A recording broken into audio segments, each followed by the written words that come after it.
Unang-una,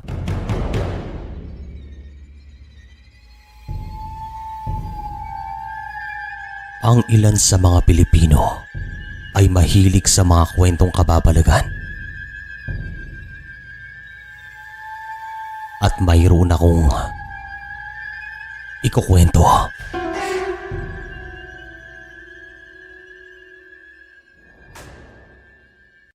Magandang araw po sa inyo. Meron pa po tayong isang channel na pinangalanan ko na Kulba. May mga kwento po doon at ipipin ko na lang po sa comment section ng kanyang link para makita nyo agad. Maraming salamat po sa inyo.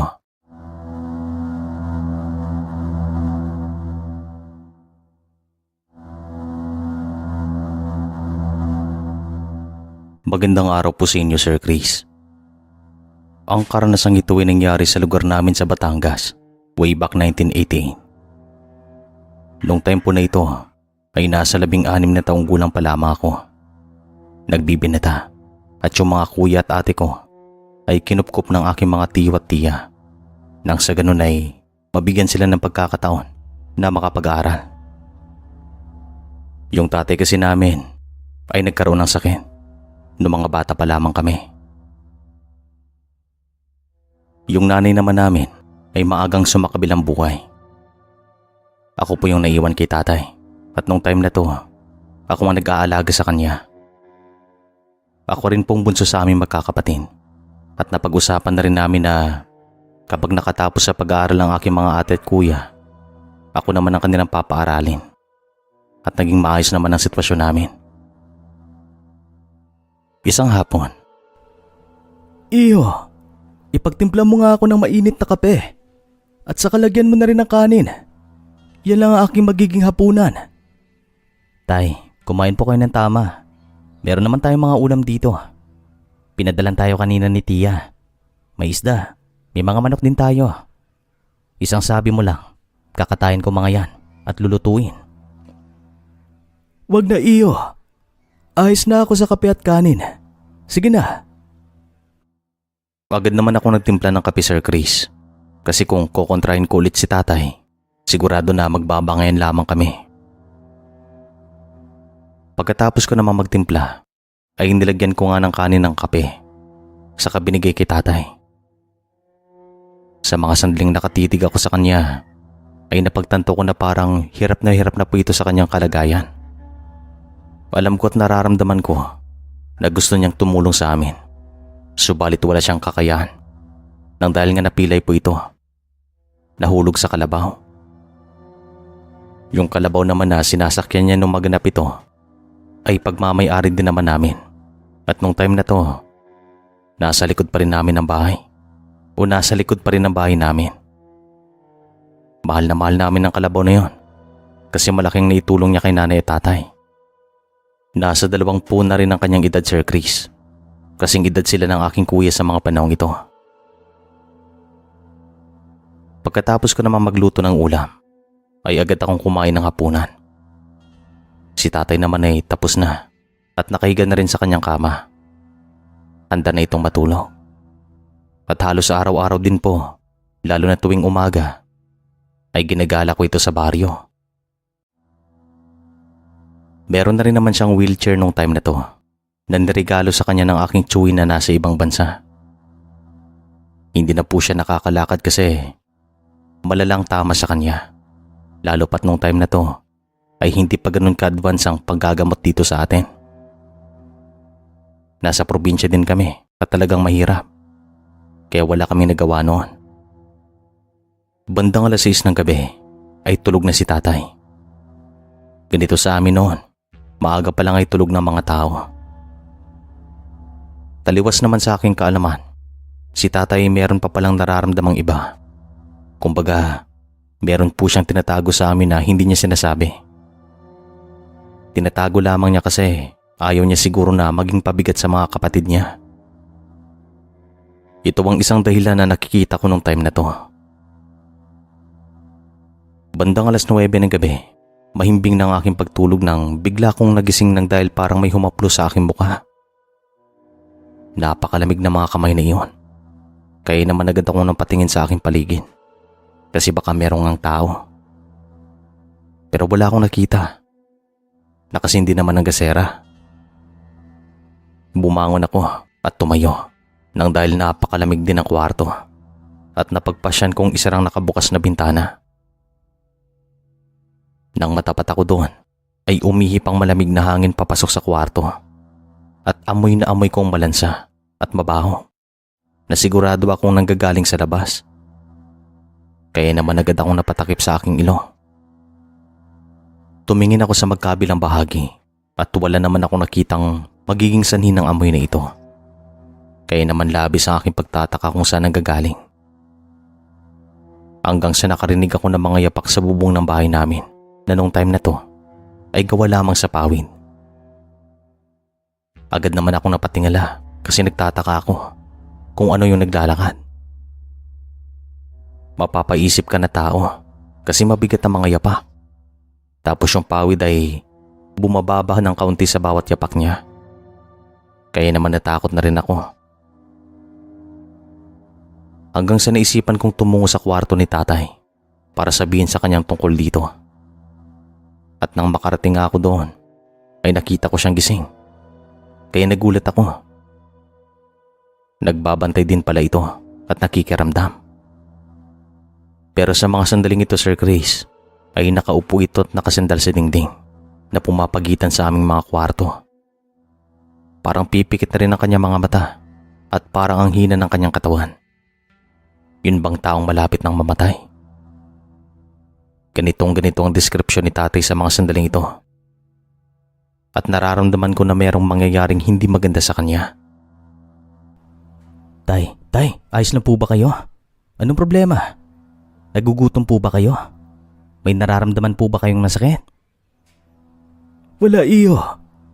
Nangihina lang ang aking katawan.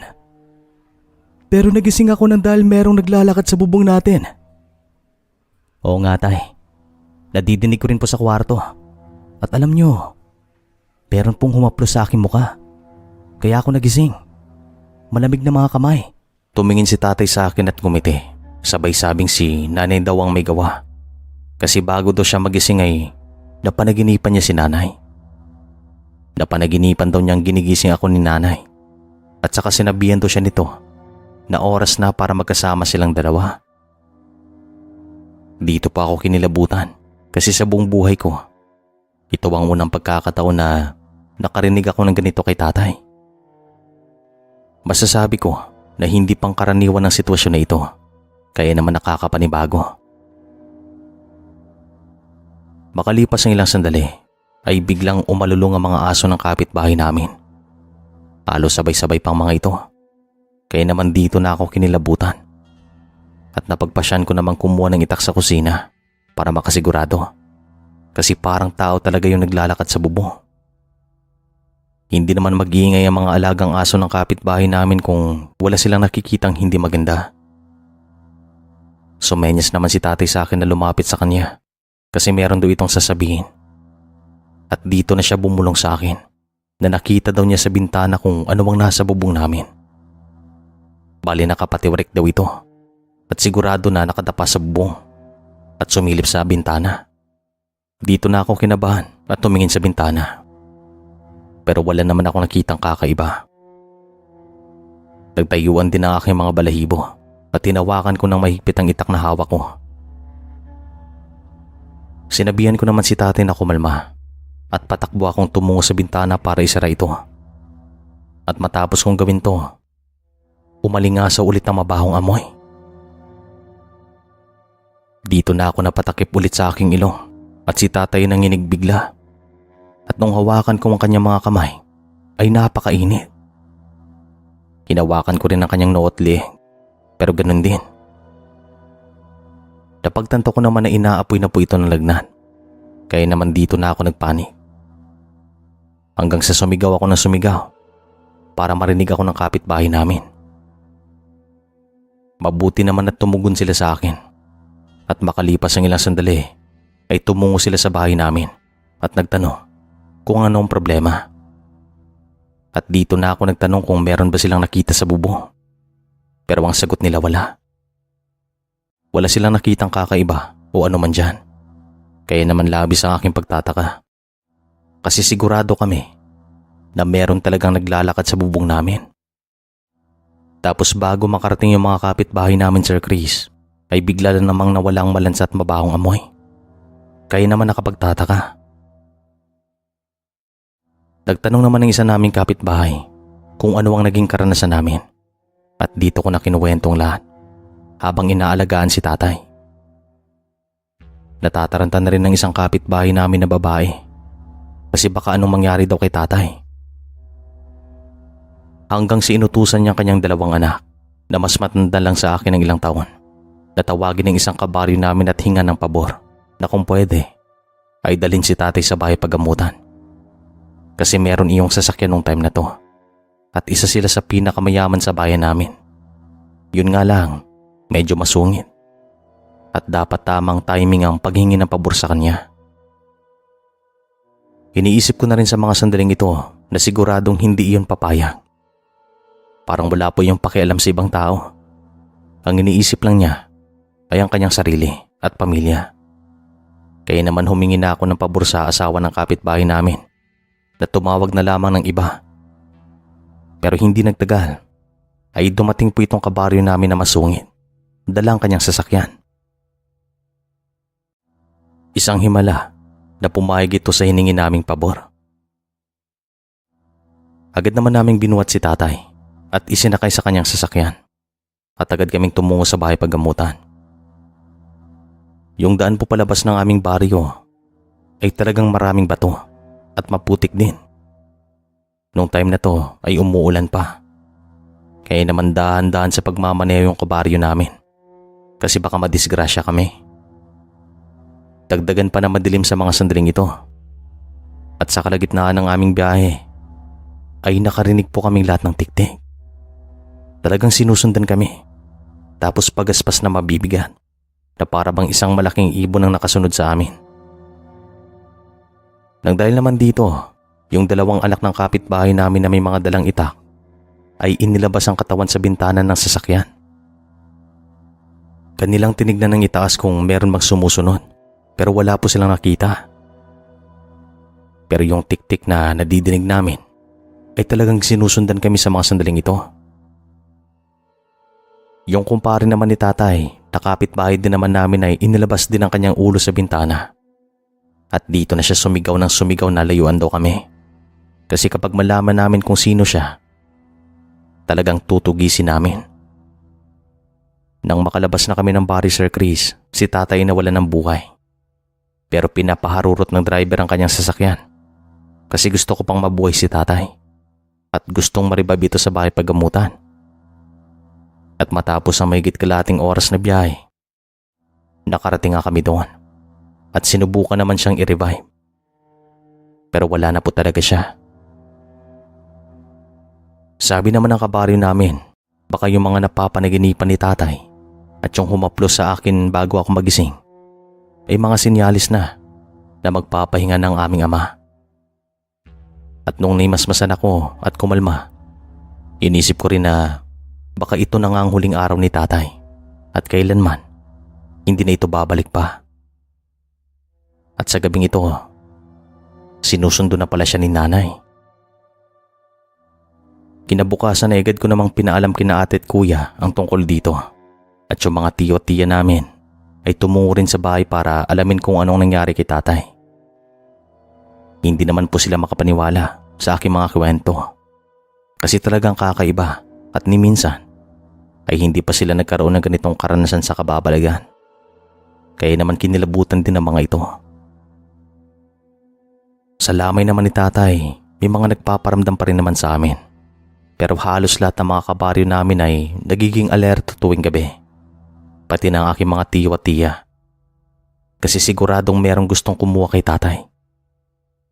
Balbal daw ang tawag sa aswang na nangunguha ng mga patay. At pinapalitan nila ng puno ng sagi ang buong katawan. At may orasyon para malinlang ang tao. Pero mabuti naman at walang nangyaring masama sa lamay. Pero pagpaparamdam lang naman, Sir Chris. At hindi na rin nasundan pang karanasan namin ito. Naging tahimik naman ang bawat gabing nagdaan. At naging maayos naman ang aming sitwasyon. Yung tiyuhin ko po na nasa ibang bansa ay pinadalhan ako ng malaking halaga ng pera. Pangsimula ko daw ito. Pinapili niya ako mag-aaral o magnenegosyo. Kaya nagnegosyo po muna ako kasi hindi pa ako makafocus kung mag-aaral ako. Wala na po si tatay at sigurado na siya lang ang aking iisipin kahit na nasa eskwelahan ako. Nagsimula po ako magnegosyo hanggang sa natuto rin po ako kung paano umayos ng sasakyan. Naging mekaniko ako. Naging successful po ako sa buhay. Naging mekaniko at negosyante at the same time. Marami akong mga pwesto at ngayon ay may katandaan na ako. Kaya yung mga anak ko yung nag-aasikaso ng mga ito. Pasigla pa naman ako ngayon. Hindi pa nga ako tumungtong ng 60. Pero nang dahil sa trabaho ako ng trabaho noon, sinisingil na ako. Kaya madalas ay nagpapahinga na lang ako. Hanggang dito na lang po ang kwento.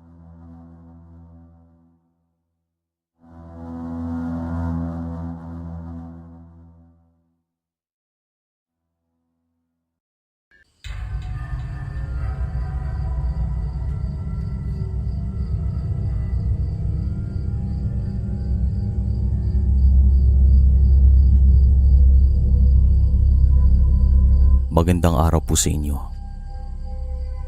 Itong karanasang ito ay nangyari sa lugar namin sa Batangas way back 1989.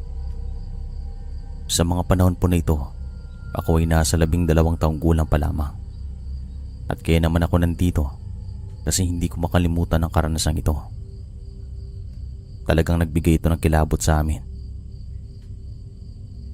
Yung nanay at tatay namin ay parehong magsasaka noon.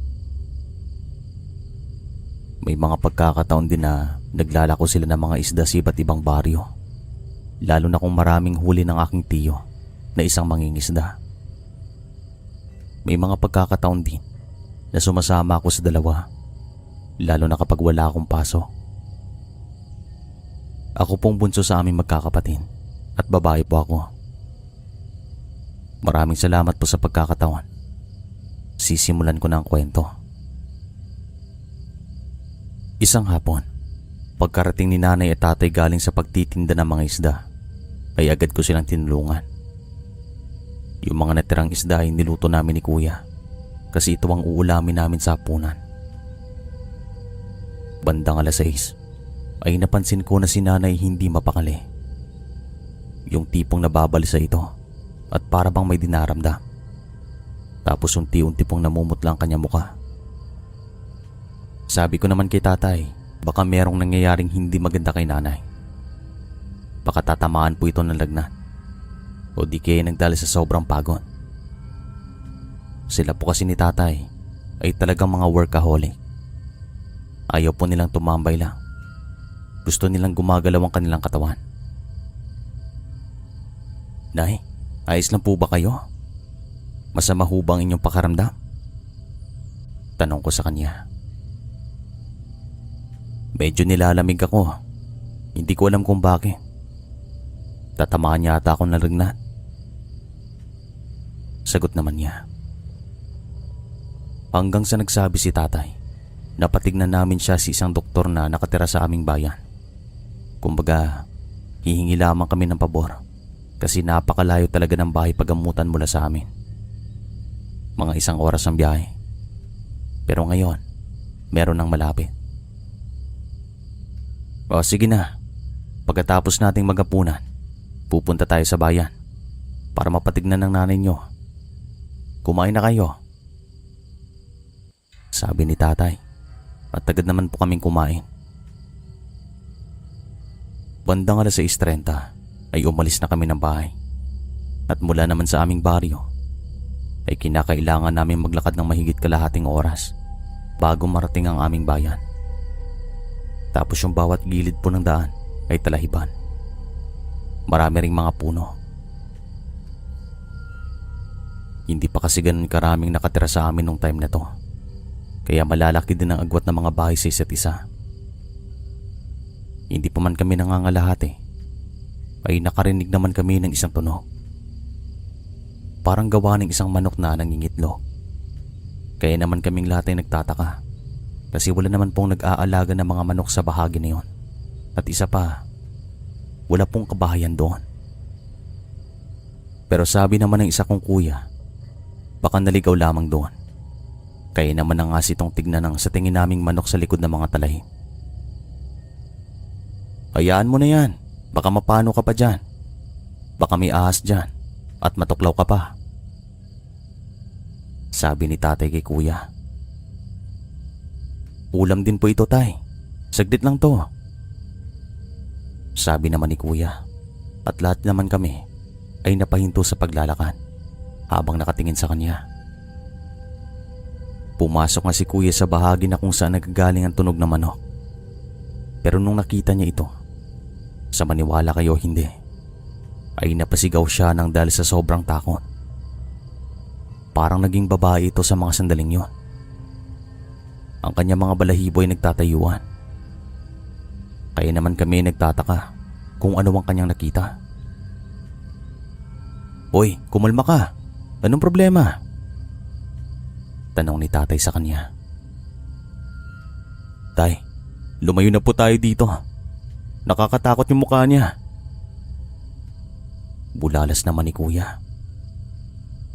Kami naman ay nagtataka kung ano ba talaga ang kanyang nakita. Dali-dali kami naglakad at nung nakalayo na kami sa bahagi na yon, dito na sinabi ni kuya. Ang kanyang mukha, nakakatakot. Nanilisik ang mga mata. Naglalaway pa. Nakatuwad po siya. Sabi ni kuya. Ano yung nakita mo? Tao? Tanong naman ni nanay. Opo, nay. Mukhang matandang babae kasi mahabang kanyang mga buhok. Tapos medyo kulubot ang kanyang mga balat. Sagot pa ni kuya. Nakita niya po iyon ang dahil sa meron siyang hawak na lampara nung pinasok niyang talayban. Diyos ko, baka aswang yun. Sabi naman ng aming ina at dito na po kami kinilabutan. Nang makarating kami sa bayan, ay agad kaming tumungo sa bahay ng isang doktor. Nakakilala din naman ng aking mga magulang. At nang makarating kami doon, ay agad naman niyang sinuri si nanay at meron po itong binigay na mga gamot. At makalipas ulit ang mahigit kalahating oras, ay umalis na kami at tumungo sa palengke kasi baka meron pang mga namamasada doon. Kung maglalakad kasi kami pabalik, baka harangan o atakihin kami na nakita ni kuya. At sabi pa nga ni tatay, kung bagong yang gawin yun, baka ano nang kanyang ginawa kay kuya. Pagkarating nga namin sa palengke, ay tamang-tama na aalis na sana ng isang tricycle. Pero wala itong pasahero. Kaya naman tumakbo si kuya at tinawag niya ito. Mabuti na lang at lumingon siya at tuminto. Sumakay kami at bumiyahe pa uwi. At wala pang kalahating oras ay nakarating na kami sa bahay. Si nanay naman ay agad na nagwisik ng asin sa paligid ng bahay nang sa ganun ay hindi kami masundan ng aswang o mapasok. At bandang alas 8, nagpahinga na kaming lahat. Uminom na rin po ng gamot si nanay at gamot po ito para sa lagnat. Ito kasing sabi ng sumuri sa kanya.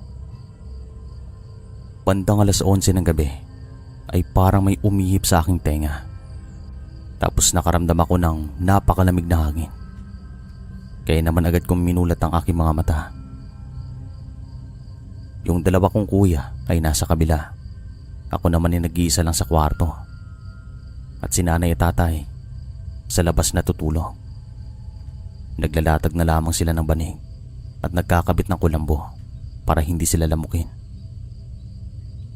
Ito rin naman ang nakasanayan nila mula noon.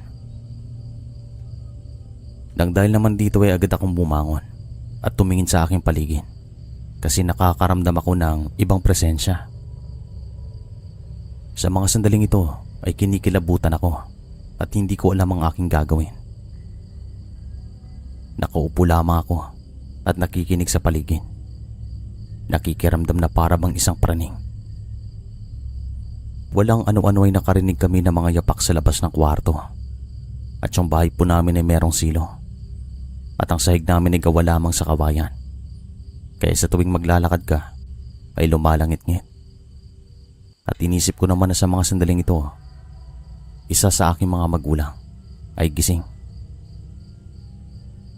Hindi naman nagtagal ay tumayo ako kasi kakaiba na talaga ang aking nararamdaman.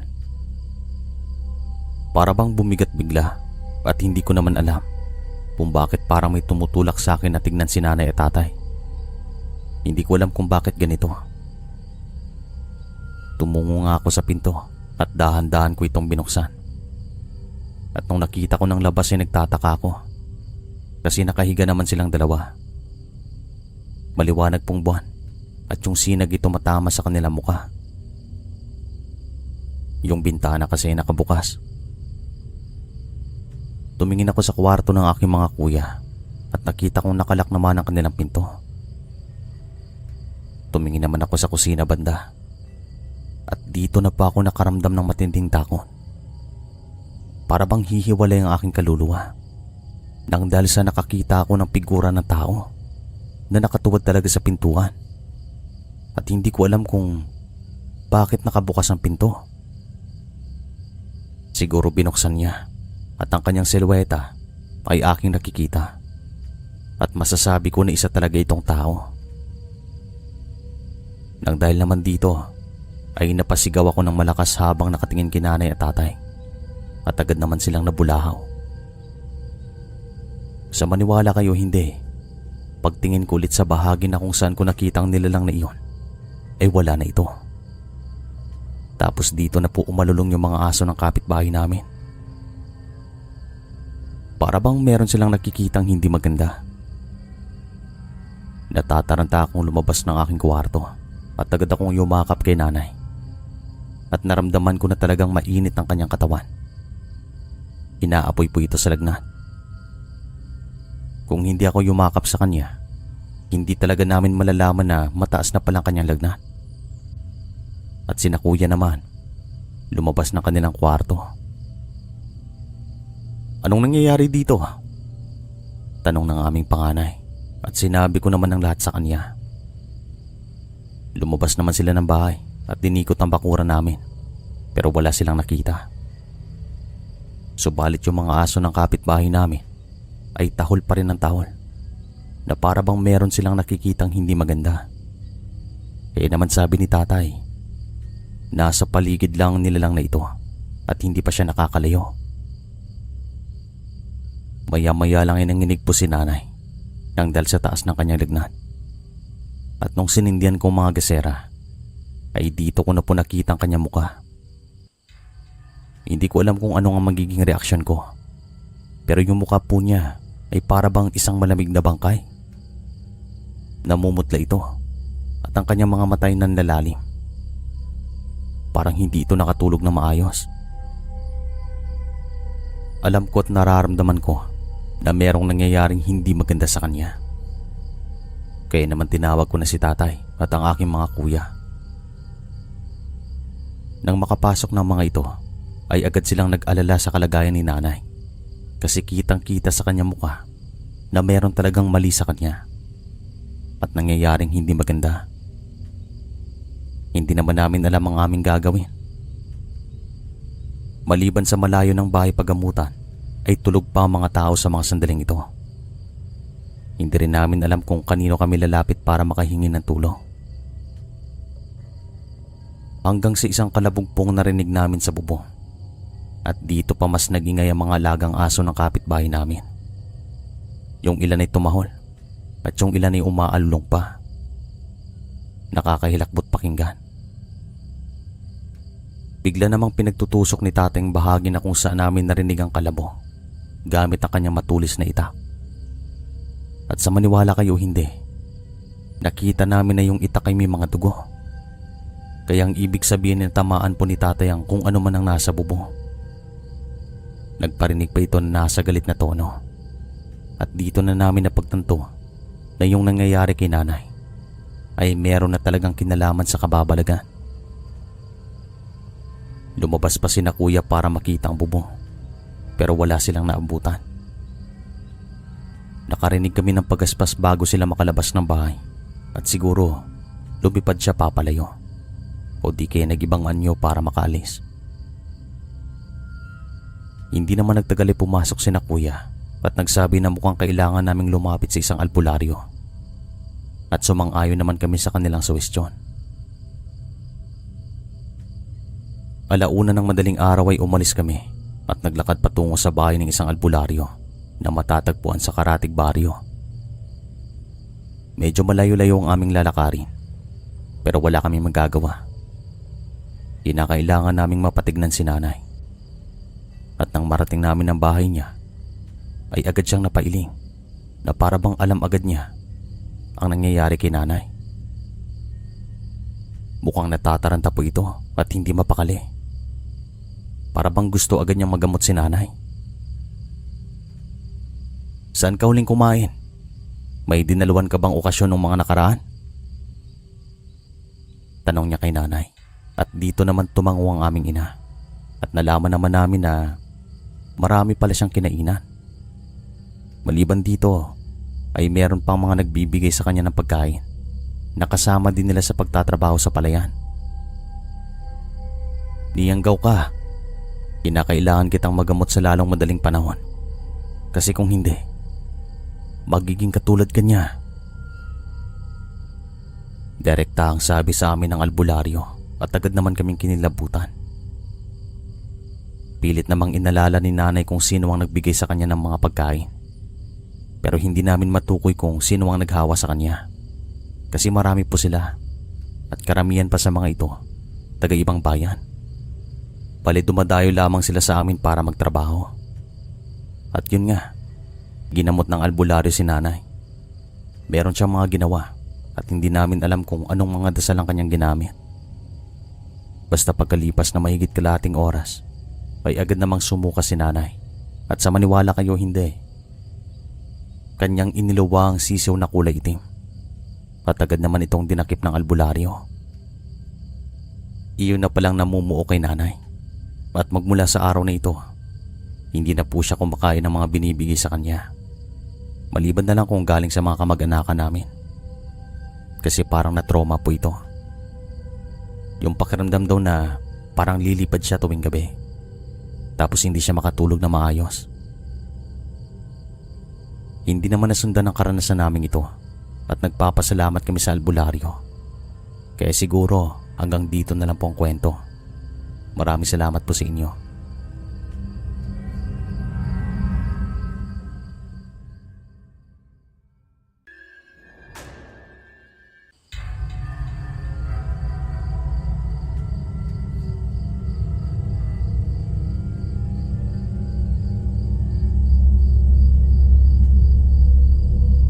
Magandang araw po sa inyo.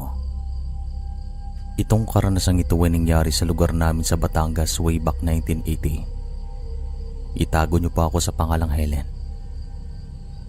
Sa mga panahong ito ay nasa 11 anyos pa lamang ako. Tumatak ang karanasang ito sa amin, kaya naman magpahanggang ngayon ay hindi pa rin namin makakalimutan. Maraming salamat sa pagkakataon. Sisimulan ko na ang kwento. Ang tatay ko noon ay isang karpentero, ang nanay naman namin ay isang labandera. At may mga pagkakataon na sumasama ako kay nanay, lalo na kung maraming kanyang mga lalaban na damit. Kadalasan naman yung nagpapalabas sa kanya ay ang isang negosyante noon sa aming bayan na tawagin natin sa pangalang Nanay Belen. Siya po ay merong 2 magagandang anak at nung time na to ay nasa 20 pataas na ang mga edad.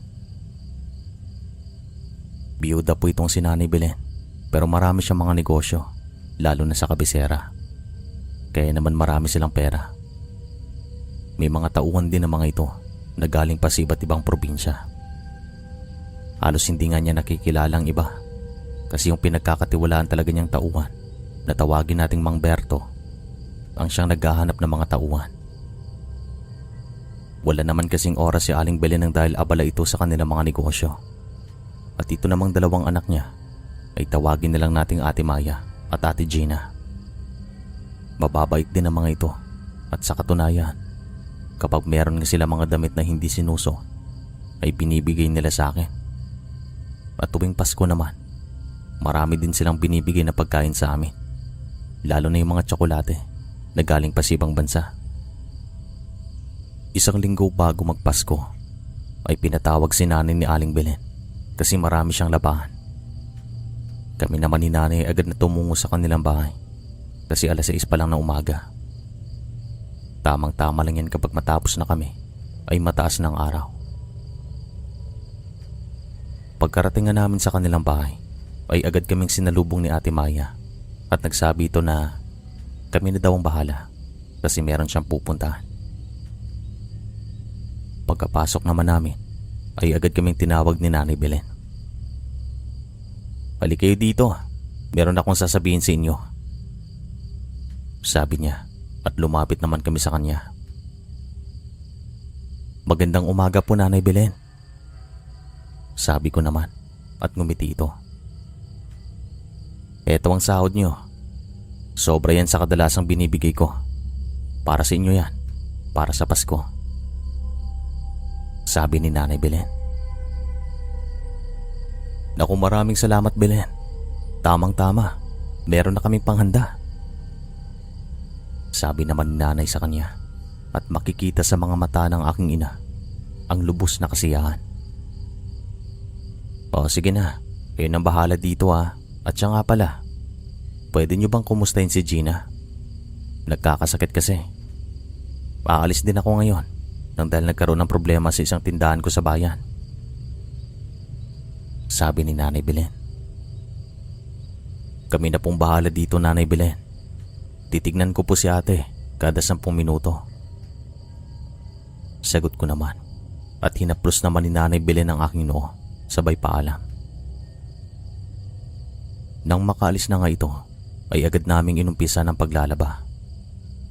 Maraming mga damit at karamihan sa mga ito ay kay Ate Gina at Ate Maya. Siyempre, mga bata pa sila nung time na to at palaging gumagala. Marami kasi silang pera, kaya naman nagagawa nilang gusto nilang gawin at napupunta na gusto nilang puntahan. Sila po at ang naging sitwasyon namin noon ang dahilan kung bakit ako nagtiyaga at nagsumikap para maging magandang buhay ko ngayon. Isa na po akong engineer at lahat ng gusto ko nabibili ko na rin, gaya ni Ate Maya at Ate Gina. Makalipas ang mahigit kalahating oras ay inutusan ako ni nanay na tignan si Ate Gina sa loob ng kanyang kwarto. Kaya naman dali-dali akong tumungo doon at kumato. "Ate, kumusta ka dyan?" tanong ko sabay kato. "Sino yan?" sagot naman niya at nagpakilala naman ako. "Ay sige, halika dito, pumasok ka. Tamang-tama, nauuwap ako," sagot naman niya. Nang makapasok na ako sa loob ng kwarto ay hindi ko alam kung masusuka ba ako o hindi, kasi napakabaho ng amoy ng kanyang kwarto. Pero makalipas lang ilang sandali ay nawala din naman. Tapos meron po akong nakikitang mga langaw na palipad-lipad sa paligid. Ito yung klase ng langaw na talagang malalaki, yung kadalasan na dumatapos sa mga dumi ng hayop. Pasintabi na lang po sa mga kumakain. "Ate, bakit maraming langaw dito?" tanong ko, kasi talagang malinis po itong si Ate Gina. Sila ni Ate Maya. Istrikta sila pagdating sa kalinisan, lalong-lalo na si Aling Belen. Kaya nagtataka ako sa mga sandaling ito kung bakit parang hindi pinapansin ni Ate Gina ang mga langaw na palipad-lipad sa kanyang kwarto. Kaya naman binuksan ko ang kanyang bintana. Nang makapasok na nga ang malamig na hangin ay agad namang bumangon si Ate Gina at nagtanong sa akin. Labis ko namang ipinagtatakang katanungan niyang ito. Binanggit niya ang pangalan ng isang nilang tauhan, pero itago na lang natin siya sa pangalang Kaloy. Ito pong si Kaloy ay talagang hindi kagwapuhan. Hindi naman sa nangungutya ako.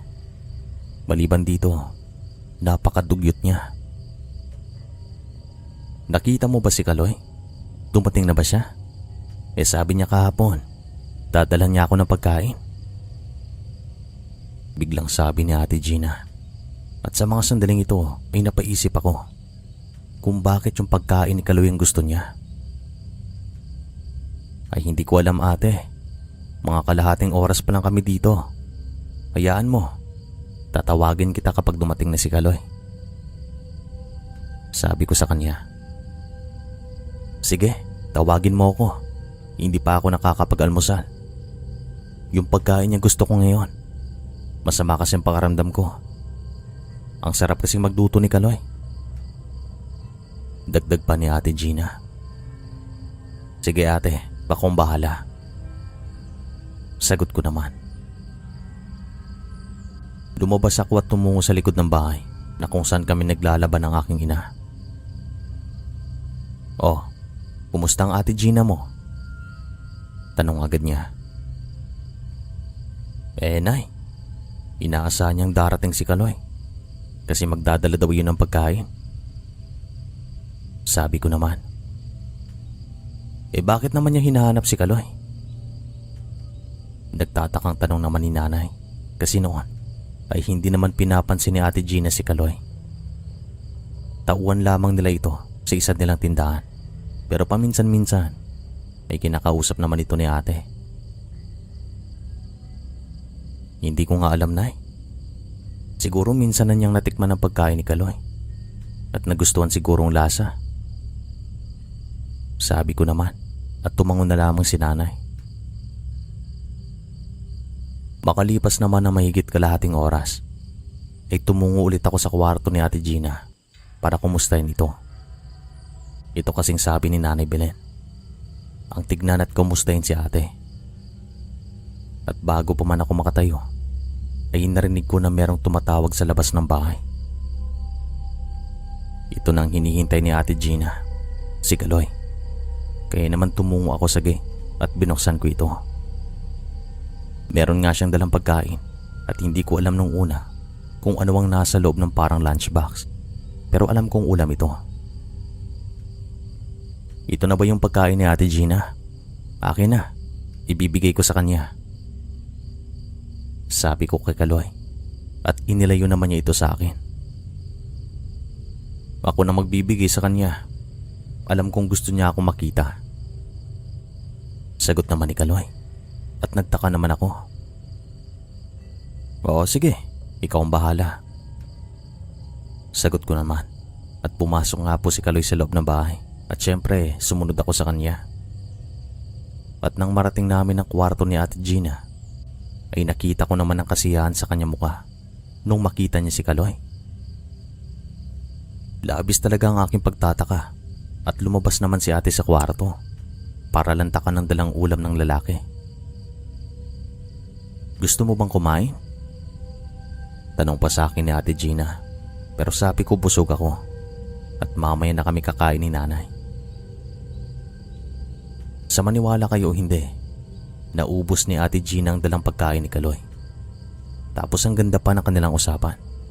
Para bang may something sa mga ito.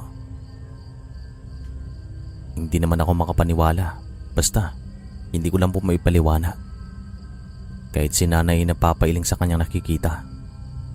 Para bang nahulog ang loob ni ate kay Kaloy. Kahit na hindi ito gwapo at hindi magandang hygiene. Talagang nakapagtataka. Hanggang sa humantong na parang ang sweet nilang dalawa, Sir Chris. Para bang sila na at hindi talaga bagay tignan. Nagduda naman si nanay kasi itong si Kaloy galing sa ibang probinsya. Hindi namin alam kung taga saan o ano ang kanyang pinanggalingan. Kaya naman balak niya itong sabihin kay Nanay Belen.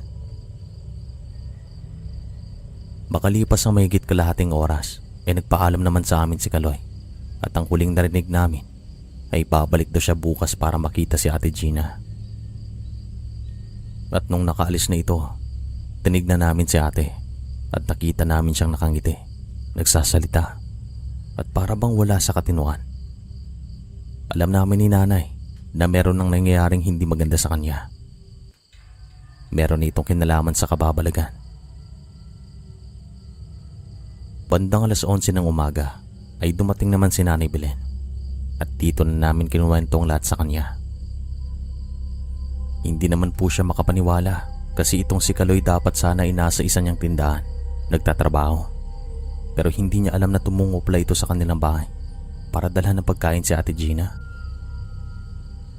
Pinuntahan agad ni Nanay Belen si ate sa kanyang kwarto para kausapin ng mahinahon. Pero laking gulat namin na si ate ay parang nagwala at nagalit kay Nanay Belen. Kami naman ni Nanay lumapit sa mag-ina.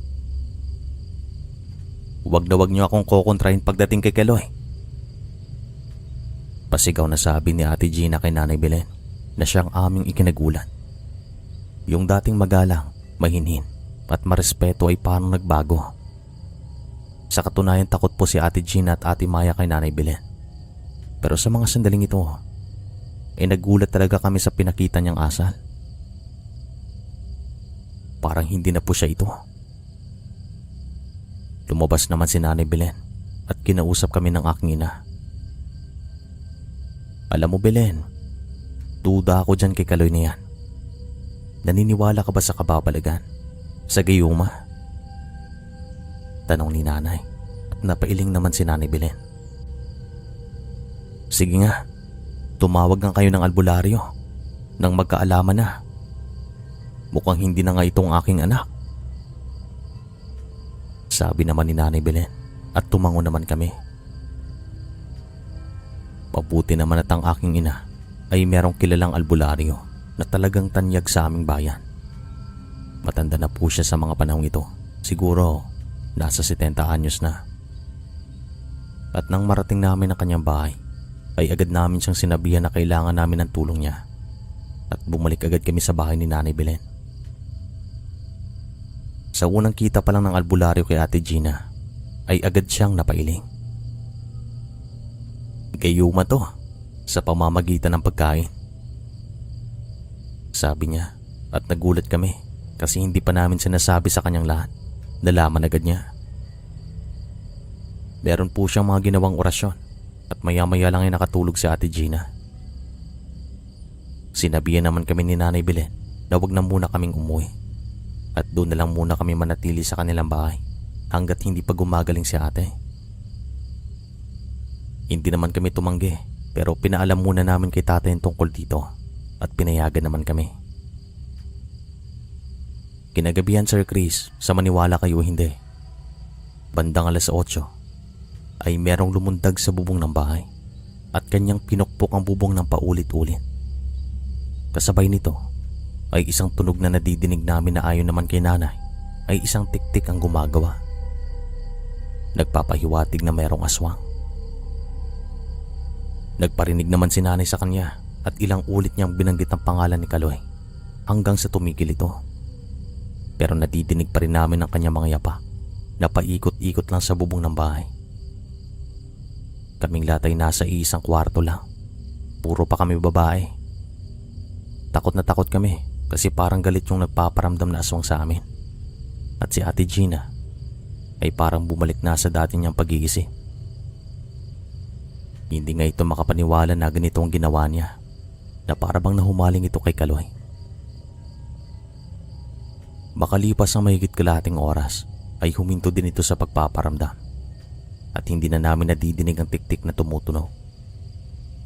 Inutusan naman kami ni Nanay Belen na magwisik ng asin sa paligid ng kwarto ni Ate Gina at ginawa naman namin kasi takot silang lumabas.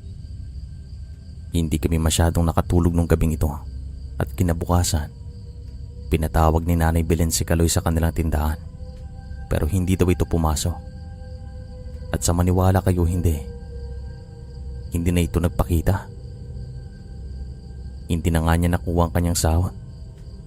Kaya naman isa lang ang ibig sabihin nito. Hindi na rin nasundan ang karanasang ito. Kaya hanggang dito na lang po ang kwento. Maraming salamat.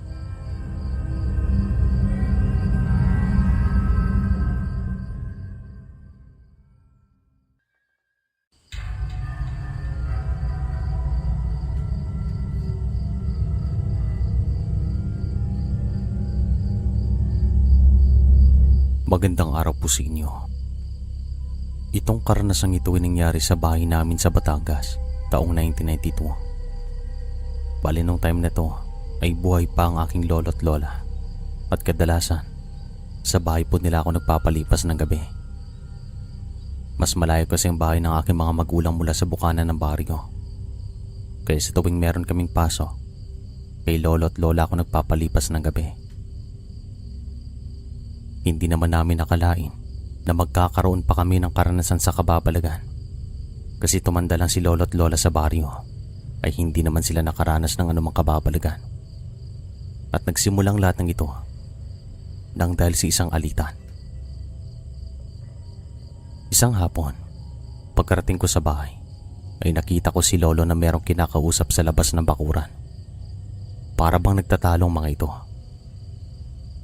Si lolo po kasi may pagkasuplado, inaamin ko yan. Ganito ang kanyang pag-uugali noon pa man. Kapag meron kang ginawang mali, talagang magagalit yon. Lo, anong problema dito? Tanong ko. At nung nakalapit na ako sa mga ito, ay napagtanto ko na yung matandang nasa harap niya ay hindi pamilyar sa akin. Umalis ka na dito, wala kang respeto. Biglang sabi ni lolo sa matanda. Ikaw ang walang respeto. Sino ka ba dito? Ang yabang mo ah. Sagot naman ng matandang babae na itago na lang natin sa pangalang Amanda. Tinuturo-turo pa niya si lolo at galit na galit po ito. Nakita ko namang kinuha ni Amanda ang 2 timba na may mga lamang isda. At inisip ko naman na binibenta niya mga ito. Pero ito ang unang pagkakataon na nakita ko siyang naglako sa aming baryo. Nang makalayo ng matanda, ay lumingon pa ito kay lolo at tumingin ng masama. Ito namang lolo ko ay sumigaw pa. At nang makalayo na si Amanda, ay agad ako nagtanong kay lolo kung ano ang problema. At nung una, ay hindi pa ito sumagot. Talagang suplado po ito noon pa man, kahit pa na hindi ito galit. Kaya naman iniintindi ko na lamang. Pagkapasok namin sa loob ng bahay, ay dito na niya kinuwento sa akin ang lahat. Ayon sa kanya, habang hinahanda niya ang kanyang mga panggatong sa likod ng bahay, ay narinig daw niyang tumahol ang aming mga aso. At makalipas ang ilang segundo, ay bigla silang tumahimik. Nang dahil naman daw sa pagtataka, ay agad na tumungo si lolo sa tapat ng bahay. Pagkarating niya ay nakita nga niya itong si Amanda na nakasilip sa pinto. Si lola ay tulog sa mga sandaling ito at nakatingin daw si Amanda sa kanya. Agad naman daw itong sinita ni lolo. Hoy, anong ginagawa mo dito sa loob ng bakuran ko? Hindi ka ba takot na makagat ng mga aso ko? Problema pa namin, lumabas ka. Sabi daw ni lolo sa kanya. Hindi. Wala akong intensyon na masama. Magbebenta lang sana ako ng mga isda. Sagot daw ni Amanda. Magbebenta? Pero pumasok ka sa ibang bakuran nang walang pahintulot? Hindi naman yata pwede yan. Lumabas ka dito. Lumabas ka. Pasigaw na sabi daw ni lolo. At si Amanda ay dali-daling lumabas ng bakuran. At nang makalabas daw ito, kinausap pa siya ni lolo. Hanggang sa uminit na rin ang ulo ni Amanda na para bang siya pang matapang. Dito na po sila nagtalo at hindi nagtagal ay dumating nga ako. Taga saan yun lo? Bago ko lang siya nakita dito ah. Sabi ko naman. Ako rin. Kaya nga galit na galit ako sa kanya at nagtataka ako kung bakit hindi man lang ito kinagat ng mga aso natin. Tumahol naman sila pero tumahimik din. Sagot naman ni lolo. Oo nga no, nakapagtataka nga. Sagot ko naman habang napapailing. Bandang 6:00 ng gabi ay sama-sama kaming kumain ng hapunan. At pagkatapos nito ay agad kong hinugasan ng mga pinggan sa kusina. Si lolo at lola naman ay pumasok na sa loob ng kwarto para magpahinga. Pagkatapos ko namang hugasan ng mga pinggan, ay tumungo muna ako sa may salas para magpahinga. Makalipas lang mahigit kalahating oras ay narinig ko na si lolo at lola ay humihilik na. Kaya naman ang ibig sabihin ay tulog na ang mga ito. Mabilis po kasi sila makatulog na dahil sa matanda na rin na mga ito. Habang ako ay nakaupo ay nagpapaantok na rin ako. Subalit bigla akong nakarinig ng tunog. Isang tunog na talagang bago lang sa aking pandinig. Nung unay napagkamalan ko itong pangkaraniwang ibon na naligaw lang sa aming bakuran. Kaya naman hindi ko na siya binigyan ng ibang dahilan. Makalipas naman ng mahigit 5 minuto ay pumasok na ako sa kwarto para magpahinga. Kasi kinabukasan ay meron pa akong pasok. At nang makapasok na ako sa aking kwarto ay agad akong humiga sa kama. Sa mga sandaling ito ay iba ang aking nararamdaman. Para bang merong umaaligid sa aming bakuran. Mararamdaman naman natin kung meron man. Dito na ako nagsimulang hindi mapakali. Hindi ko alam kung tatayo ba ako o lalabas ng bahay para tignan kung sino ang umaaligin. Hindi rin kasi ako sigurado, pero may kutob ako na meron. Alam ko na nakaramdam din ng ganitong ilan sa inyo. Lalo pat yung lugar namin noon ay medyo masukan at napapaligiran kami ng mga nagtataas ng puno. Hindi rin po ganun karami mga nakatira sa bari nung time na to. Iilan lamang ang pamilya.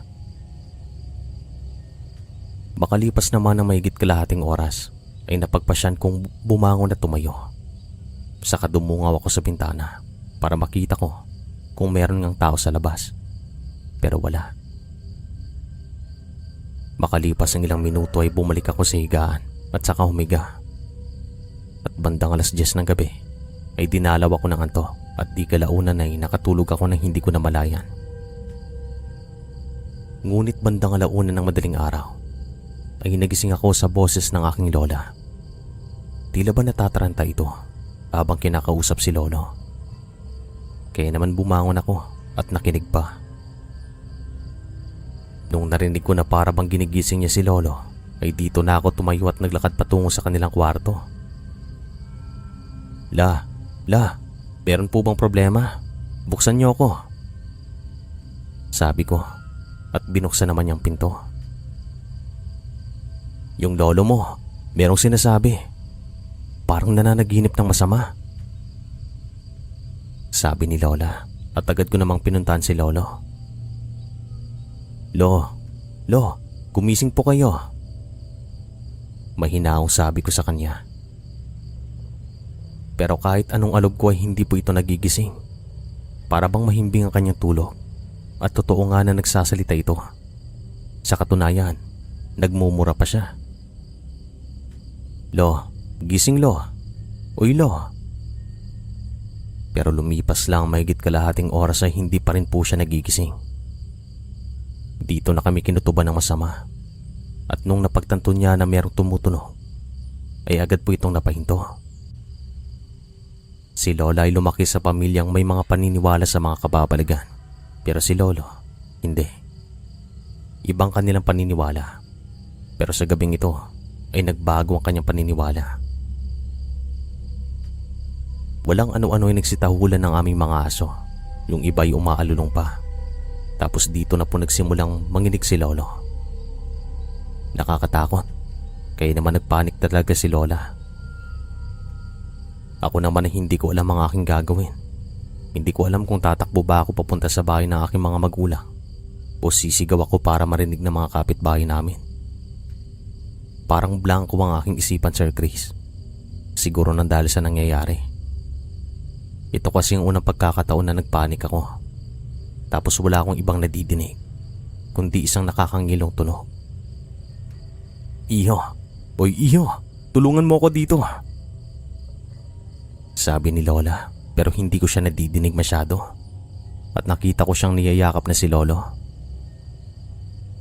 Makalipas ng ilang segundo ay bumalik ang aking uliran.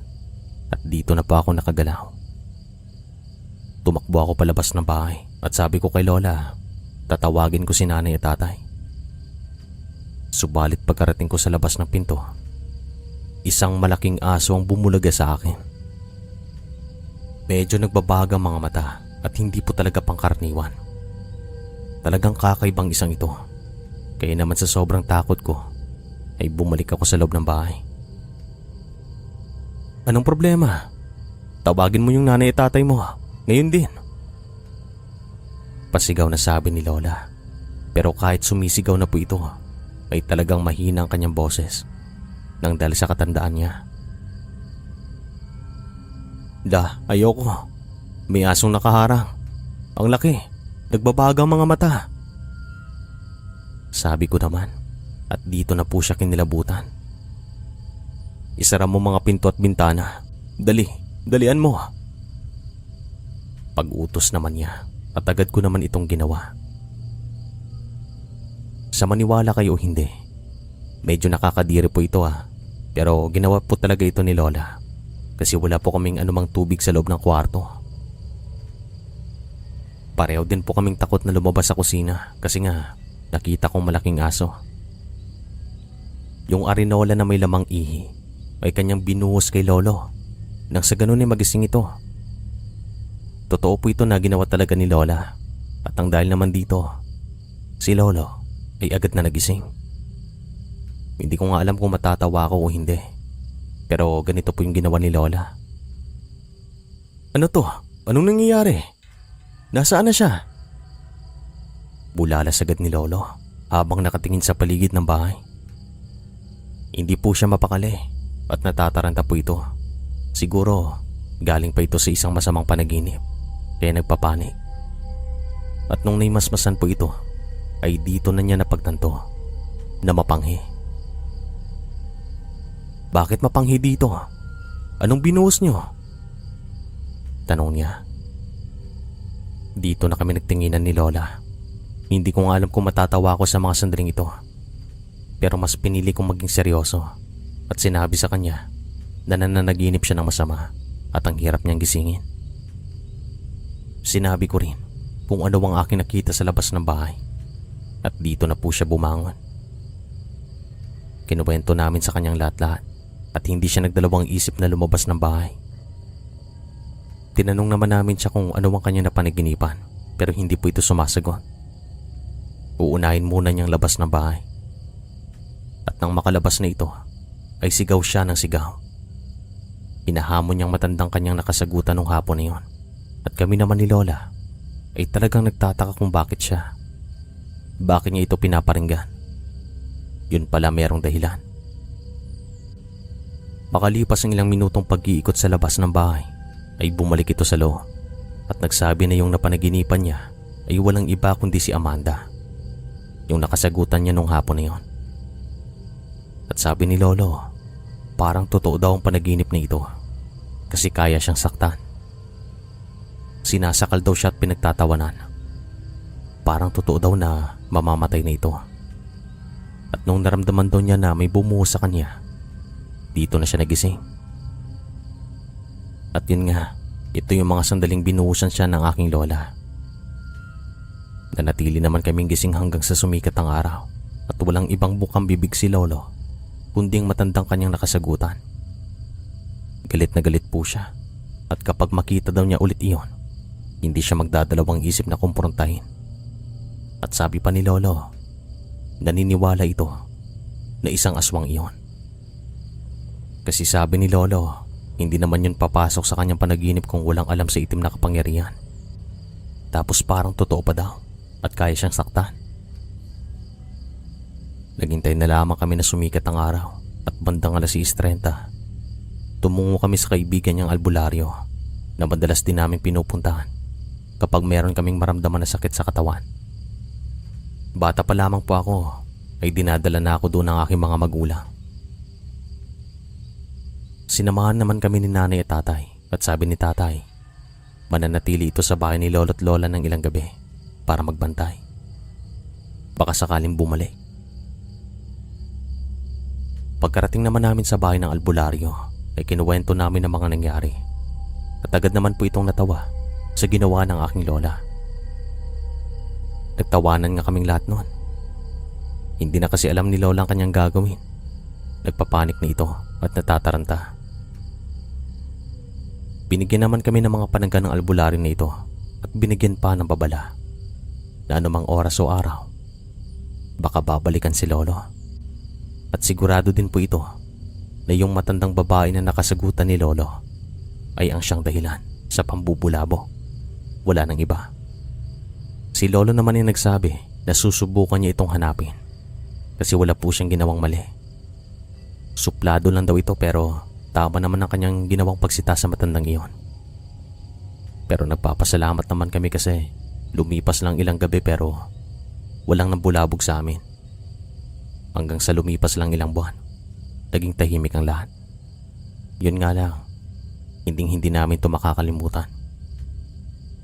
Hanggang dito na lang po ang kwento.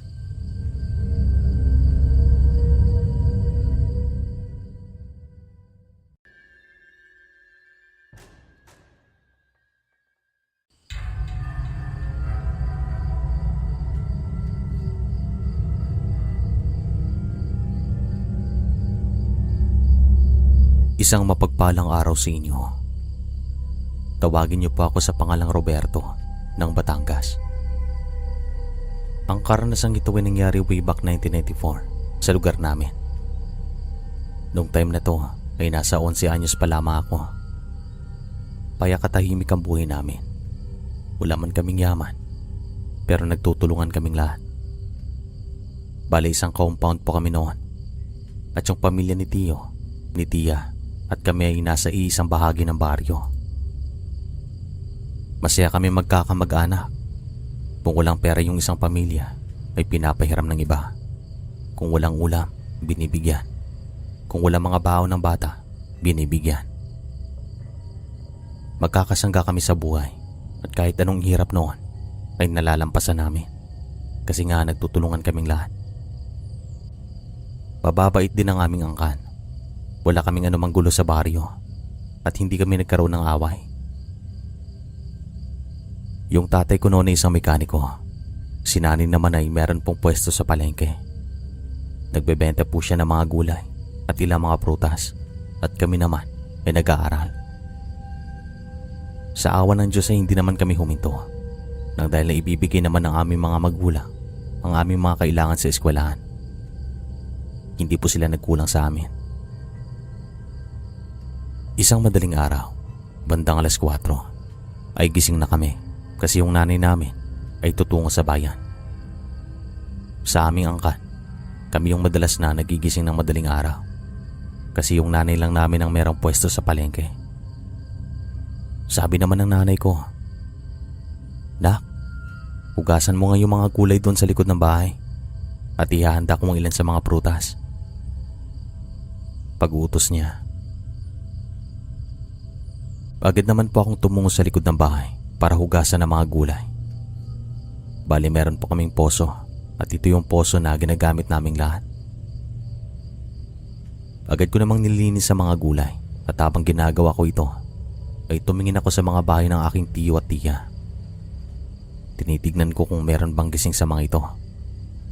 Pero wala pang nakasindig mga ilaw kaya ang ibig sabihin ay tulog pang mga ito.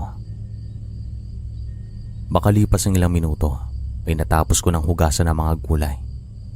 At bago pa man ako makatayo ay napasulap ulit ako sa bubong ng bahay ng aking tiya at nakita ko na parang may nakatingin sa akin. Nakadapa po ito sa bubong ng bahay at ang kanyang silueta ay aking nakikita nang dahil sa medyo maliwanag ang buwan. Talagang nakakahilakmon lalo pat nakikita ko ang kinang ng kanyang mga mata. Tapos sa mga sandaling ito ay nakakaamoy pa ako ng asupre at malansa.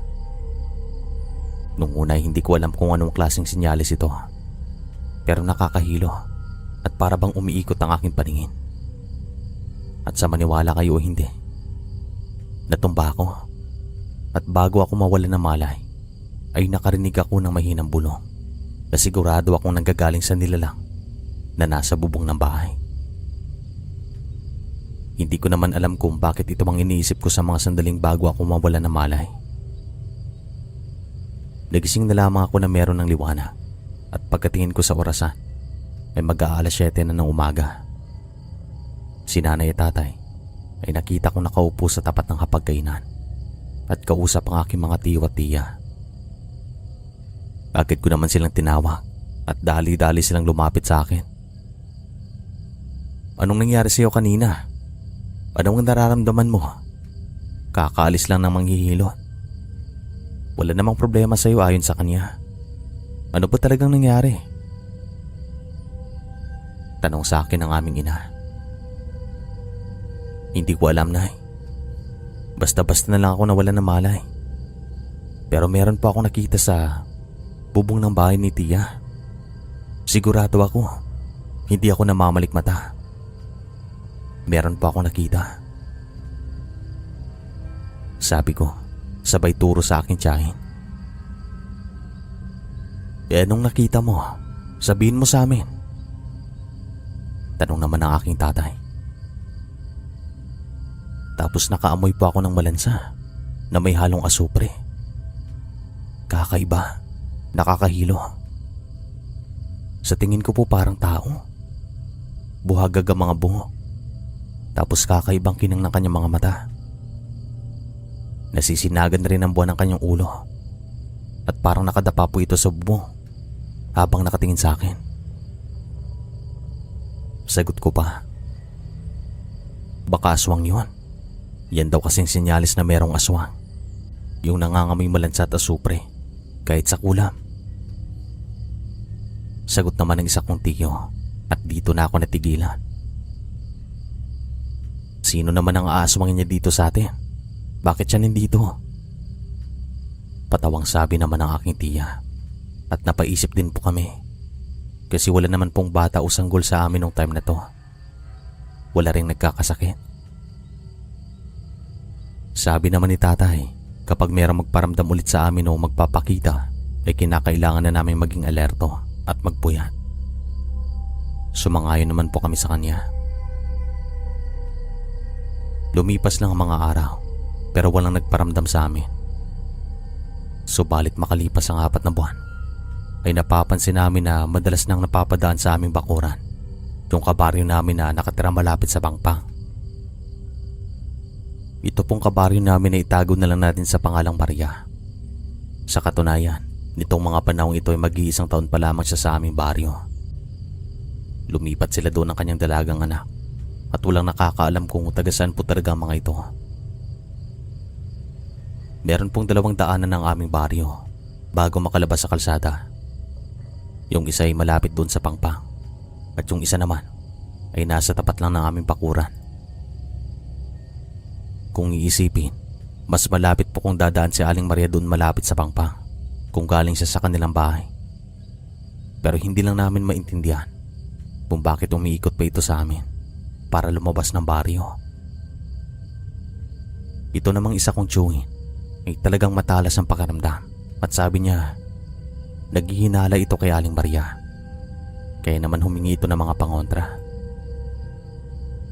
Mabait naman sa amin si Aling Maria at sa tuwing mapapadaan niya ito sa tapat ng aming bakuran ay binabati niya talaga kaming lahat. May mga pagkakataon na sa isang araw, mga 2 hanggang 4 na beses po itong napapadaan sa tapat ng aming bakuran. Sabi naman ni nanay, hayaan na lang daw namin kasi baka meron siyang iniiwasan doon sa kabilang daan.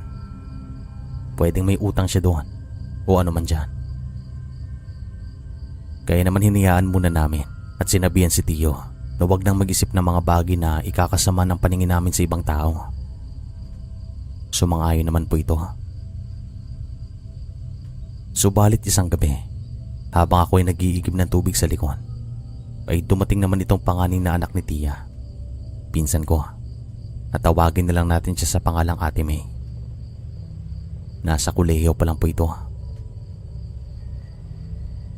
Ate, mag-iigib ka rin ba ng tubig? Tanong ko sa kanya at tumango ito. Sige na, iwan mo na lang dito ang timba. Ako na magdadala sa bahay niyo. Bumalik ka na doon. Sabi ko sa kanya at nagpasalamat naman po ito.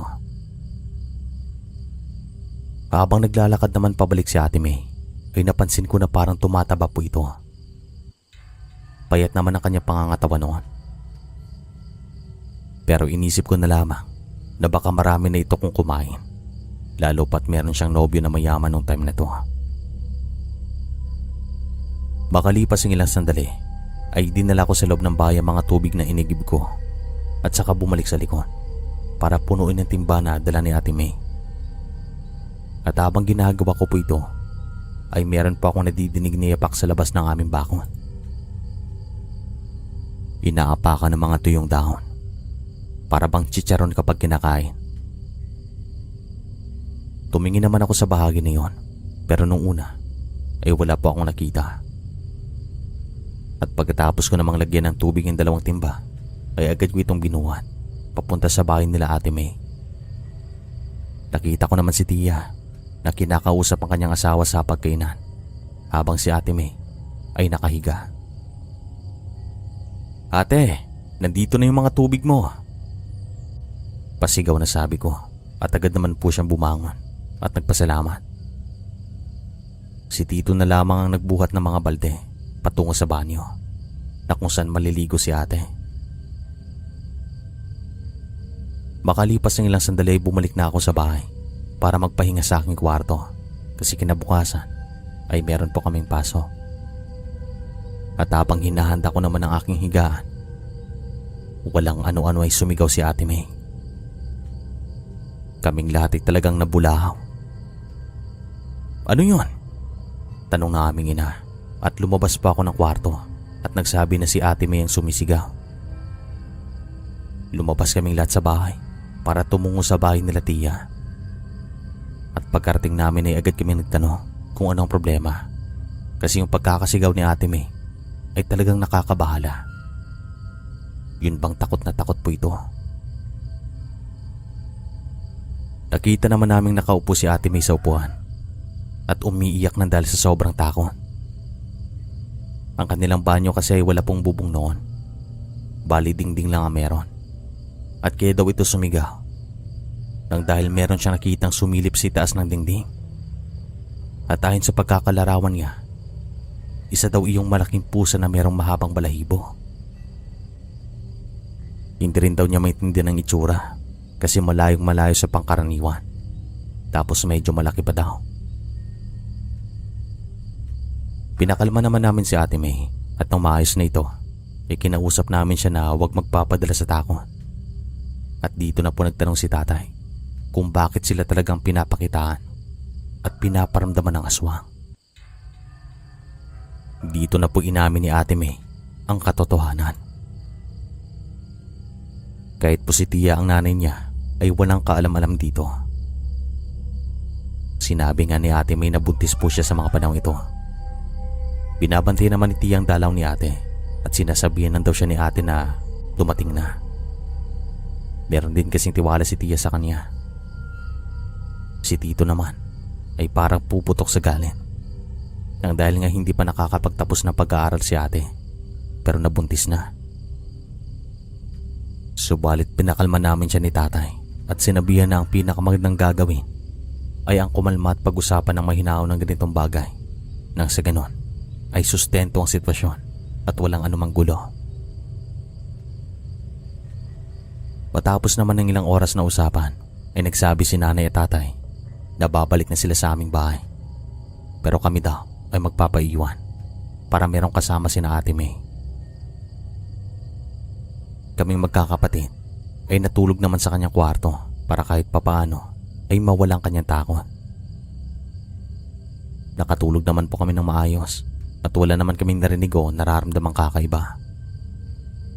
At sa pagsikat naman ng araw ay niyaya naman kami ni Tia na kumain ng agahan at kaming lahat na magkakamag-anak ay nagtipon-tipon sa kanilang bahay para magsalo-salo. Masaya naman ang aming mga usapan at unti-unti namang natatanggap ni Tito at Tia ang kalagayan ni Ate May. At sa kalagitnaan ng aming pagkain ay meron namang tumawag sa amin. Kapitbahay po namin ito na nakatira lang sa tapat ng bakod namin. Pinapasok naman siya ng isa kong tiyo at kung pagbabasehan ng kanyang kilos ay meron talaga siyang sasabihin sa amin. Pinapasok pa namin ito sa bahay nila Tia at agad naman siyang umupo. "Oh, anong problema pare? Kumalma ka." Sabi ni tatay sa kanya. Pare, kaninang madaling araw, bandang 3:00, nagising ako ng walang dahilan. Sobrang maalinsangan, kaya binuksan kong bintana namin.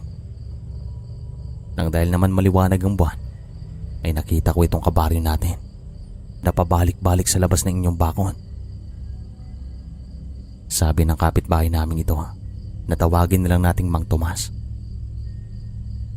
Sino yung tinutukoy mo, Tomas? Baka yung mga mangingisda lang yan dito sa atin na napapadaan. Sabi naman ng isa kong tiya. Hindi. Medyo maliwanag ang buwan kanina. Kitang-kita ko siya. Yung tagapangpang, si Maria. Direkta ang sabi ni Mang Tomas at agad naman kaming tumingin sa tsuwi namin na merong paghihinala sa aling iyon. Ano naman ang kanyang ginagawa? Tanong pa ni tatay kay Mang Tomas. Pabalik-balik nandyan sa labas ng inyong bakon. Pero nung tumawad ito, ay nakita niya ako. Kaya agad siyang tumayo na matuwid at saka naglakad na parang hindi ko lang siya nakita. Patakbo itong naglakad pa uwi. Kwento pa ni Mang Tomas at dito naman kami nagtinginan. Mas lumakas pa yata ang aking paghihinala. Sinasabi ko na nga ba? Sabi naman ng aking tiyo na siyang naghihinala kay Aling Maria mula nung una. Mukhang kailangan nyo na siguro ng mga pangontra. Lagyan nyo yung labas ng mga bakon para hindi na dumaan dito. At kung mangyari man ito, sigurado akong totoo ang mga hinala. Dagdag pa ni Mang Tomas. Sumang-ayon naman po kami sa kanyang suwestyon. Kaya naman makalipas ng isang oras ay sumama ako kina tiyo na tumungo sa isang albularyo para humingi ng mga pangontra. Binigyan naman niya kami at tinuruan ng mga dapat namin gawin para daw hindi na dumaan o makapasok ang aswang na nambubulabog sa amin. Tinandaan naman namin ang mga ito at sinabi sa ilan naming kamag-anakan. Kinahapunan ay nilagay namin ang mga pangontra sa paligid ng bahay. At sa maniwala kayo hindi, Sir Chris, magmula nung nagkaroon na ng mga pangontra, ni minsan ay hindi na dumaan si Aling Maria sa labas na aming bakuran. Dito na rin po tumahimik ang bawat gabing nagdaan at nanganak lang si Ate May. Pero ni minsan ay hindi na kami nakaranas ng kababalagan. Hanggang dito na lang po ang kwento. Maraming salamat sa inyo. Hanggang sa muli.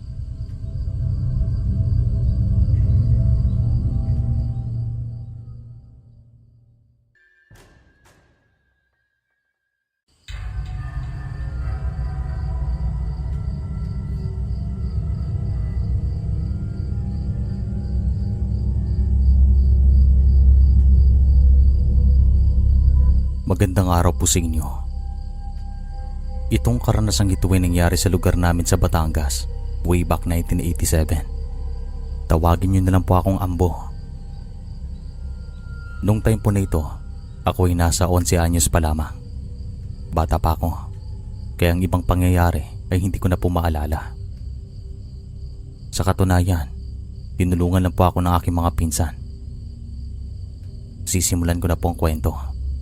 Maraming salamat sa pagkakatawan. Nitong mga panahong ito ay meron pong sakaan ng aming lolo. Isa ito sa pinakamalawak sa aming baryo at meron po kaming bahay sa gilid ng aming palayan. Ito pong bahay na ito ay palagi naming tinatambayan, lalo na kapag wala kaming paso. At minsan, magkakasama kami ng aking mga pinsan na nagpapalipas ng gabi doon. Pero ni minsan ay hindi kami nagkaroon ng karanasan sa kababalagan. Hanggang sa isang hapon, habang kami tumatambay sa bahay na ito, ay dumating ang pinsan naming babae na sa mga panahong ito ay nasa 19 anyos na.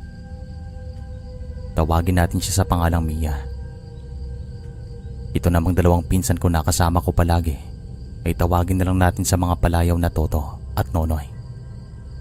Sila pong pinakamalapit sa akin. "Oh, Mia, ba't naparito ka?" Tanong ni Nonoy sa kanya. Hindi po kasi masyadong pumupunta si Mia sa palayan noon. Nakakapagod sa bahay. Dito na muna ako sa inyo. Magpapahangin. Sagot naman ni Mia. Himala, anong pumasok sa isip mo at pumunta ka dito? Tanong naman ni Toto sa kanya.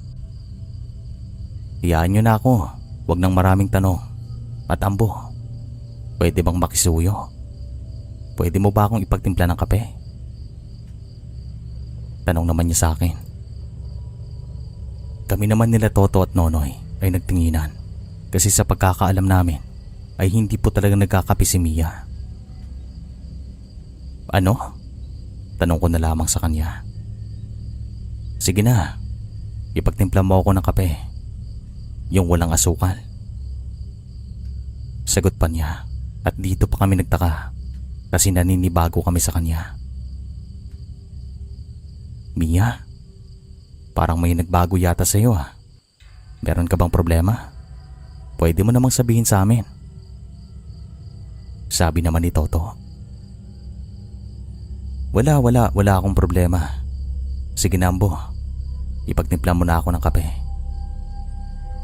Sagot na lamang ni Mia at ginawa ko naman. Pagkatapos kong magtimpla ay binigay ko sa kanya at agad naman niya itong ininom. Tahimik lang si Mia habang nakatingin sa aming palayan. Walang kibo at hindi na nagsalita pagkatapos namin siyang kausapin. Alam naming tatlo na meron pong problema sa kanya. Bago magtakip silim ay nagkayayaan kaming umuwi na sa baryo namin. Pero si Mia ay nagsabi na magpapaiwan muna siya sa palayan. Hindi naman kami aalis hanggat hindi siya kasama kasi malapit nang dumilim. At babae pa naman siya. Kaya naman pinilit po ito ni Toto. Mia, tara na. Umuwi na tayo. Nag-away-away ba kayo sa bahay niyo?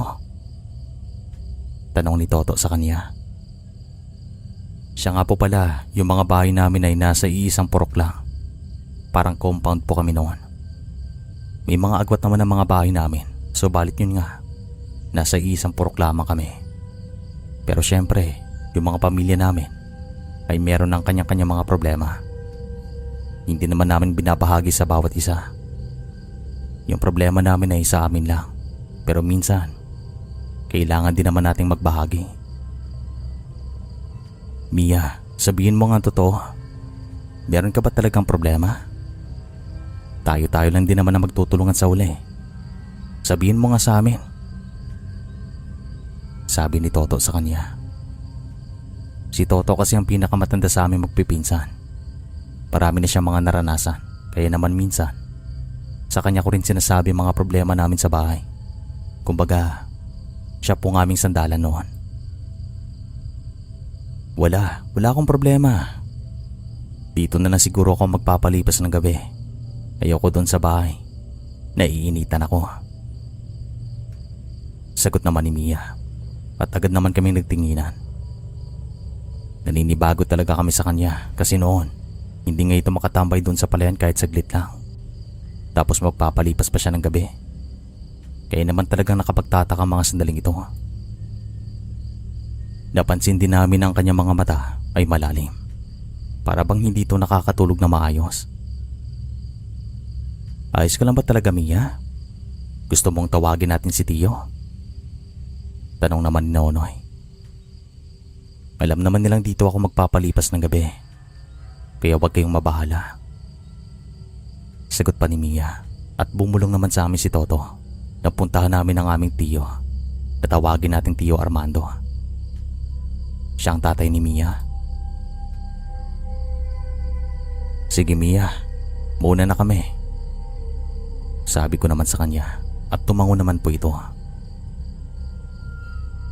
Matapos ang ilang minutong lakaran ay narating namin ang aming baryo at una kaming tumungo sa bahay ni Tio Armando.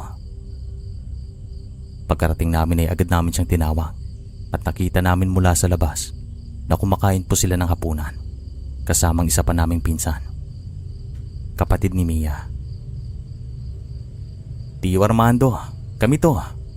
Pwede po ba kaming pumasok? Tanong namin sa kanya at agad naman siyang dumungaw sa bintana. Ang dating masungit at suplado ay naging palangiti at maamo. Nakangiti ito habang nakatingin sa amin. "Ano yon? Sige, pasok kayo dito. Anong kailangan nyo?" Tanong naman niya at kaming tatlo ay nagtinginan at napakamot na lamang. Ano ba tong nangyayari? Si Mia tumungo sa palayan. Si Tio Armando nakangiti habang nakatingin sa atin. At ang kanyang boses ay parang nagiba. Pabulong na sabi na lamang ni Toto at kahit kami ni Nonoy ay talagang nagtataka sa mga sandaling ito. Pumasok nga kami sa loob ng bahay at nakita namin si Tita at ang kapatid ni Mia na nakangiti rin sa amin at niyayapan nila kaming kumain. Sa kanila normal po ito pero kay Tio Armando hindi. Talagang masungit po ito mula nung una. Hindi pa kami pinapanganak. Ganito na kanyang pag-uugali ayon kay nanay. Tapos kung magsalita ito ay pasigaw. At medyo may pagkasuplado.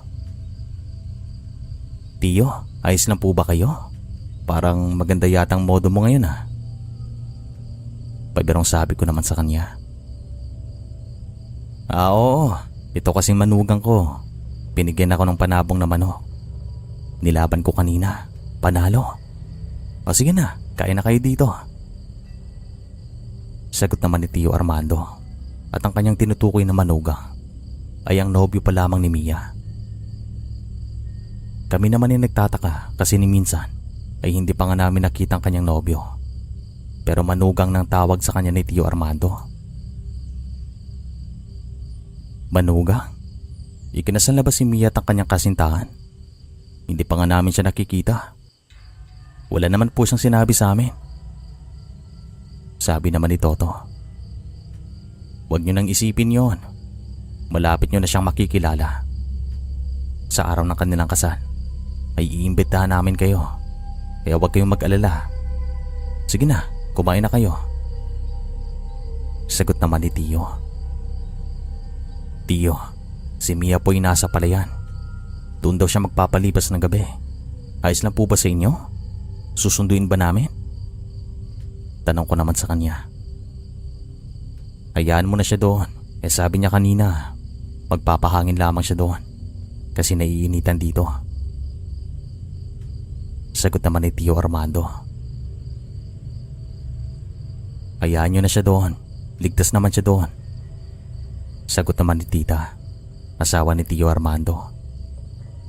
Kaming tatlo ay talagang naguguluhan sa mga sandaling ito kasi may kutob kami na meron pong nangyayaring hindi maganda.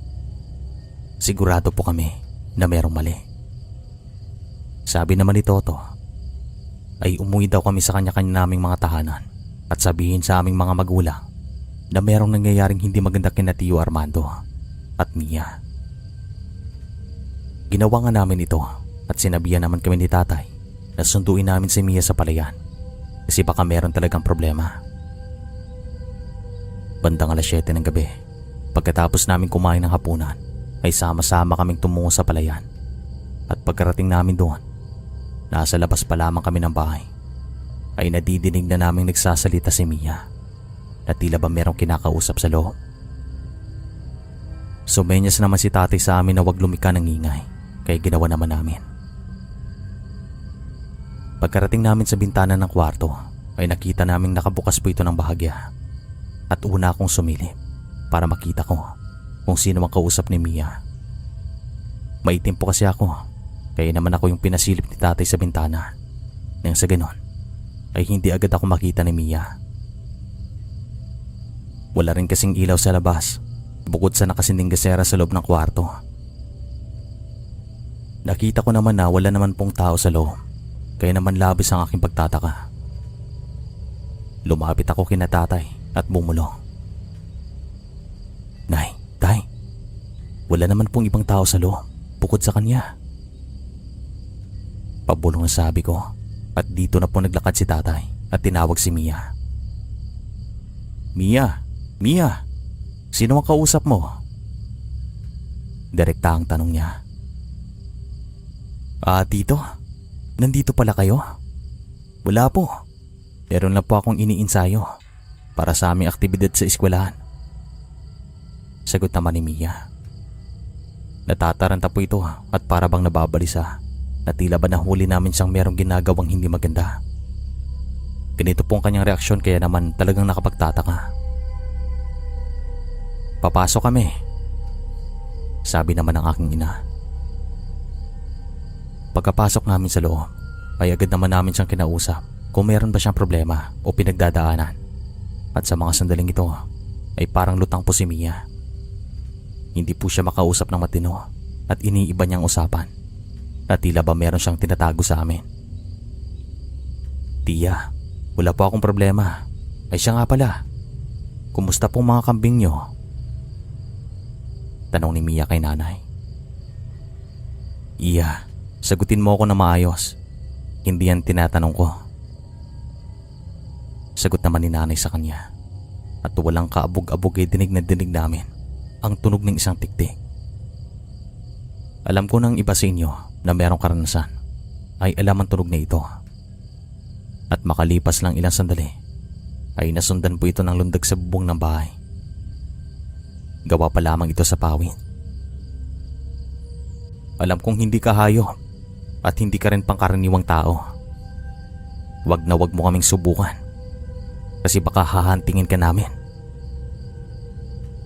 Pagpaparinig ni tatay sapagkat meron po itong kuto na aswang nang nasa bubong namin. Kumuha po siya ng karin na ginagamit din namin sa palayan tuwing anihan.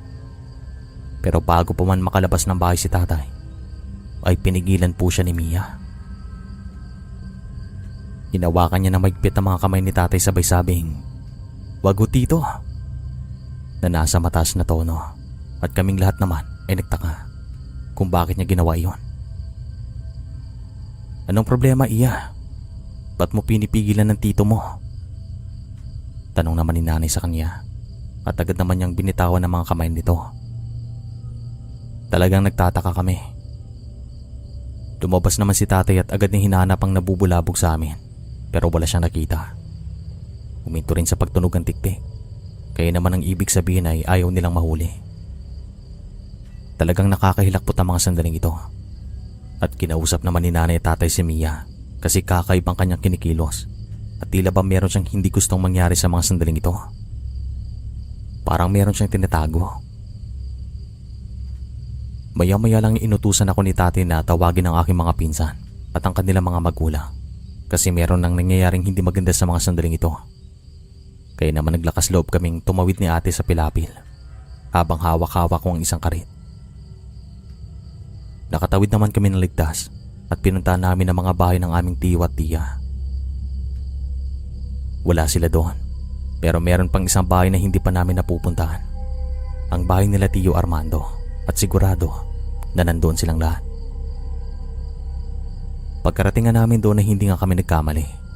Nakita namin silang kinakausap si Tiyo Armando pero agad naming sinabing nangyayari sa palayan at agad naman nilang napagpasya na tumungo doon. Pero nung papaalis na kami ay meron kaming napansin. Si Tiyo Armando, ang kanyang asawa at ang kapatid ni Mia na pinsan din namin ay parang magpapaiwan pa at walang pakialam sa mga nangyayari. Sabi naman ng isa kong tiya, meron na talagang nangyayaring kababalagan sa kanilang pamilya. Kaya naman yung iba ay tumawag ng albularyo at kami ay bumalik sa palayan.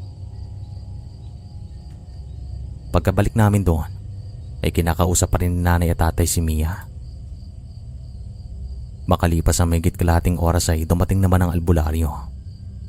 Unang tingin pa lang niya kay ate Mia ay agad na po itong nagsabi na nasa ilalim siya ng isang orasyon at aswang daw ang gumawa nito.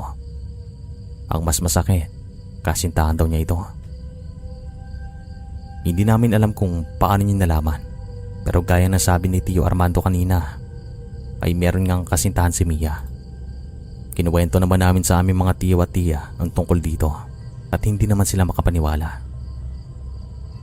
Nagsabi naman kami sa albularyo na pati si Tiyo Armando ay ipapatingin namin sa kanya. At matapos niyang gamutin si Mia sa maniwala kayo o hindi, ang unang sinabi niya, "Oh, anong ginagawa natin dito sa palayan? Ang daming insekto dito. Umuwi na tayo. At dito kami nagtinginan. Bumalik kami sa kanilang bahay at nang makita ng albularyo si Tio Armando ay dito niya kinumpirma na totoo nga. Matapos naman yung gamutin ng mga ito ay nagtanong kami kung ano bang itsura ng kasintahan ni Mia. Pero ni isa sa mga ito ay walang nakakaalala. Kahit si Mia. Kaya naman ang kababalagan na ito ay hindi namin makakalimutan pagpahanggang ngayon.